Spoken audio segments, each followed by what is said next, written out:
Hello everyone, welcome back to a new mini blog. तो आज देखिए मु कौन कौन खाऊँ। तो घरे रोचे किसी सेमती स्पेशल ना, तो से खाइबा वीडियो गुड़ा ही मुझे घरे रहिले किसी अलग ही खुशी। तो जो मैंने घर दूर रोते से रिलेट करें। तो चलो देखिए आज कौन कौन खाइली। तो ब्रेकफास्ट रे उपमा थिला, घरे जहाँ जहाँ वेजिटेबल थिला पकई करी। देन मु गोटे कदली खाई कदलीटा आम बाड़ी फलता। देन मुझे छाछ बन खरारे तो पीवा कथा यहाँ। तो cold drinks too far better, तो आपड़ भी ट्राए करूँ।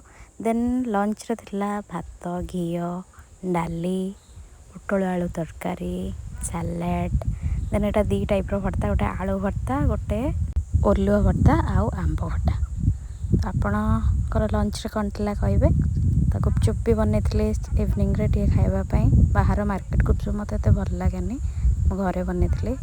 देन मुझे चा पी देती। तो राति डिनर रे आलू पट्टा था, आलू टे गुपचुप आलू बड़ी जाता, तो आलू पट्टा था। तो एमती मो दिन रोचे।